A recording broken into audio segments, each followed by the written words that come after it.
Former Pentagon UFO whistleblower, my brother from another, Luis Elizondo, NewsNation special correspondent, investigative reporter, and Ross Coulthart, too good looking to be related to me, the founder and director of the Harvard and Smithsonian Center for Astrophysics Galileo Project, too smart to be related to me, Mr. Avi Loeb. It is good to have you each and all, and I am celebratory in my introduction because this is a day to celebrate. I was very about the last stuff. This is a step in the right direction. Am I right, Mr. Coulthart? G'day, Chris. I think you're absolutely right. I think there's reasons for good optimism out of what's been released today. Some of the videos are prosaically explainable. There's one from 2023, which is the balloon over Lake Huron. And frankly, we don't know why that's never been released before. It should have been, because there's nothing in it that should in any way have been redacted. Obviously, we need to protect the means and methods by which we get this kind of imagery, and I can understand that, but there's no reason at all why probably all of these videos, all of these records couldn't have been released before. And as you say, some of them are very dramatic. But still, I don't think what it's addressing is the bear in the room. The president, the White House, the administration, they need to address the singular primary allegation that there's been a cover-up at the highest levels in the Pentagon of a covert retrieval and reverse engineering program. And that's not being addressed by any of the... You are correct, but I'm cutting you off because that is our next block. We're going to talk about what is it, what we can't be distracted from by what they have just given us. Lou, is it fair to say that while some of these things, as Ross is suggesting, using the word prosaically, that you can explain some of these things, but I don't think you can explain all of them. Certainly I can't. Chris, actually, in fact, the vast majority cannot be explained, to be honest with you. And a lot of these videos are very similar. And Lou, like you see the videos, Lou, that we're showing right now while you're talking? I can see them. I'm happy to talk to you. We're looking at objects. Tell me what we're seeing and how weird it is, what they're doing.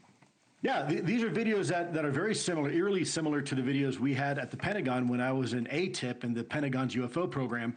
And you're seeing here objects that are demonstrating, in some cases, one of the 5 observables, which is instantaneous acceleration, hypersonic velocity, anti-gravity, and even perhaps transmedium travel. And I think a lot of these videos are fantastic, giving them out to the public, the American public, to look at and see for themselves. And this is, by the way, just the beginning, Chris. If I can just draw your attention for 1 second, one of the very first reports that came out on this second tranche, if you will, release of videos, was a report by the DNI itself where, you just saw it there, instantaneous acceleration, where a senior intelligence officer assigned to the DNI directly went out on a helicopter on a secret mission to try to uncover a UAP incident that had occurred over a sensitive military installation. And the individual himself witnessed these glowing orbs up to some point 10 feet away from the helicopter. It's unbelievable. I think it's fantastic that the administration is delivering on this promise. I think you have in this second tranche a treasure trove of data. So, Avi, there are also some color videos, if we can put those up now, that are... You're playing right now? That's in color?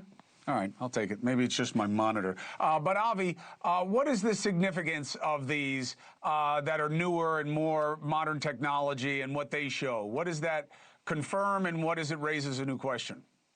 Well, obviously, right now, we have sensors that are far better than we had 50 years ago. And the best ones are actually on satellites, and they have spatial resolution of a few centimeters. We don't see that data, and therefore I believe that it would be far more useful to have a group of people, a board that looks also at the classified data, because the classified sensors we have right now should be able to have high resolution images of those UAP and also track their motion relative to features on the ground. Either these are human-made objects or non-human made objects. Either way, the matter is of great importance for national security or for basic science. Now, the point is that I believe that what we are seeing in many of the cases are failures of the defense system of the US, because there are objects over the sky that we don't know about. Some of them are Chinese spy balloons, as we noticed in 2023. But there are adversarial nations flying things. And at the very least, let's figure those things out, because the Pentagon and the intelligence agencies cannot, apparently, they're not doing their job. Right. Let me show one more thing, and then I want to take a break, and then I want to talk about what you guys are hinting at, which is wait until you see fill in the blank. Wait until you learn fill in the blank. So coming out of the water or close to the water, Lou, just give me a quick take on from a military and intelligence perspective, why are these specifically important to you? Great question, Chris. First of all, we call that transmedium travel. We have technologies right now, for example, a seaplane that is technically transmedium. It can fly and it can float, but let's face it, a seaplane is neither really a good boat or a good airplane because it's a design compromise. So you're compromising performance and other characteristics. Well, we are seeing objects that can apparently go in multiple mediums, whether it's in low Earth orbit, in our atmosphere, and even underwater, without any of those performance compromises, meaning it can perform just as easily as it can underwater, where the friction coefficient is astronomical, no pun intended, and be able to zip through the sky with ease, apparently not even recognizing or realizing that the water is there. And so anytime you can imagine from a military or national security perspective, if you have a technology that can operate both in air and in water and potentially even space, that is definitely a strategic advantage over your adversary. And this is exactly why Avi's correct. We have to take this very seriously. Do you know how crazy that is as an idea, Ross? I mean, maybe it's just because I'm a fisherman. The idea that something can move from the air to the water and not really change speed is almost unbelievable. I mean, we have like a flying fish, okay, which has, long fins that can glide. And that is like amazing, right? And that alone allows us to survive.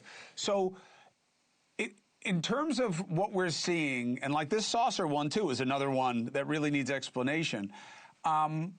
What do you think the strength of seeing something like this is in terms of moving the needle, that there's more to understand? I think it's very important. I think it's commendable that the administration is doing this. And frankly, I think it's right. The president has said the public can now judge for themselves. What we need to do, though, is advance beyond this, because there's a lot of data that's redacted in these files for good reason. I know we have to protect sources, means, and methods, and that's a good reason, frankly. The suspicion they throw that label on a lot of things, though. Yeah, I think the primary suspicion I have, and I think Lou could probably add to this, is why has the government concealed this for so long? I suspect a lot of it is because the Pentagon doesn't like admitting that there are superior technologies operating on this planet that are not ours, and they don't appear to be foreign adversaries, and we don't like admitting that we're not the apex predator anymore. That's right. And that's the problem, because that is the most dangerous reason to not disclose it, because it is literally saying, I have to protect myself from you and your accountability for what I'm supposed to be doing for you. All right, let's take a break, and then we're going to come back and discuss these now very important questions that are raised by these, not whether or not it's real or not, and I disagree with the president. It's not for us to judge. All right, the government should have, information that they put out about what they know and don't. We shouldn't have to guess. We'll be back with this amazing group of minds and men right after this. Time I fire a pitch-down thruster, I get a shower of these little fireflies. I have the more of the white particles in view below the capsule. They appear to be traveling exactly my speed. There is one drifting off.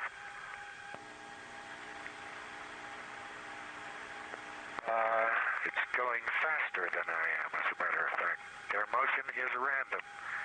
They look exactly like snowflakes to me. What was that? Well, that was just some crazy guy, some pilot. It was an astronaut, okay? Scientists that are the most capable among us aboard the Mercury missions in the early 1960s, describing UFOs that they were seeing in space. You know why? Because they couldn't explain what it was, and they're scientists, all right? So today was a great day for those of us who've been saying to you, it's not absurd that we think there's something to know. It's absurd that you accept that there isn't. And when you look at the videos today, you will see clearly there is more than any of us understand, except for the people in the government who aren't giving us the rest of the information. You see what I mean? That's why what we got today is good, but it's not enough. That doesn't mean I don't appreciate what I got today. I do. But it doesn't mean that you gave me what I need, because you didn't. Back with me, former Pentagon UFO whistleblower, Luis Elizondo, NewsNation special correspondent and investigative reporter, Ross Coulthart, and the founder and director of the Harvard and Smithsonian Center for Astrophysics Galileo Project, Avi Loeb. Do you know why I say each of those words so slowly? Because the idea that Avi Loeb is a dope to believe that there are open questions about superior technology, Harvard, Smithsonian, Galileo, astrophysics, okay? When you look up half of those words, you'll realize, can't be dumb, understand? So, Avi, what does a day like today mean in terms of what you hope comes? If you got to wave the wand, because now it's just possible, it's not just possible, we're in the world of probability now, because things are coming out. We never had this before. We had no momentum, but now we do. What would you wave your wand and disclose for everybody's understanding? Well, I feel like a kid in a candy store on a day like that, in the sense that it's all about evidence. It's all about data, not storytelling. Too many people told us stories over the years. We want to see the actual data. And of course, the data from past reports is limited. You can't go back in time and collect better data. But right now, we have much better instruments and we can understand things much better. So my hope is that this would lead to a research program where we can monitor the sky. In fact, I'm leading such a program, the Galileo Project, but the government can fund it at a level that is far greater, where we will collect high quality, high resolution data and then figure out what these things are. And if the government has materials, you know, I can bring it to the laboratory of the Galileo Project, and within a matter of hours, I can tell you if the material came from outside the solar system. These are things we can do. We have great instruments now. Instead of obsessing with history, we can actually figure things out. It's like a detective story.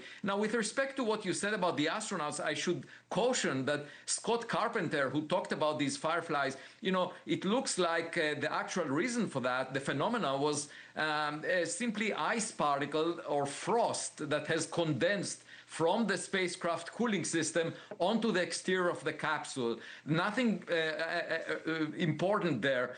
The same is true about these flashes of light that Buzz Aldrin reported about. This could be just very energetic cosmic rays going through his eyeballs. You know, it's called Cherenkov radiation, blue light that you see, flashes of light. And, you know, patients that go through treatment, radiogenic treatment, they do see the same thing. So we have to distinguish. You know, there are things we can figure out, but that's the whole point. We need a lot of data in order to do so. And my hope is that we will move forward, not just backward in time, and the government will support an effort to figure these things out, because at the very least, they are of great importance to national security. We have a mixed bag here of things that we could explain and things that, you know, could be the biggest discovery ever made by humanity. Ross, what do you believe needs to be known? Okay, we know from whistleblowers that have appeared on NewsNation, Jake Barber, David Grush, Lou, Chris Mellon, there's been a succession of people, insiders, who have described a covert UAP program, where the US government has allegedly retrieved non-human technology.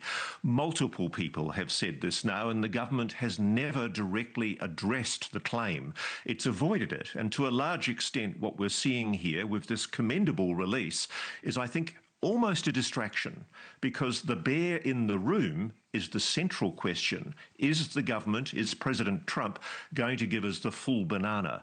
Are we going to get the full story on what the government actually knows about retrieved non-human technology?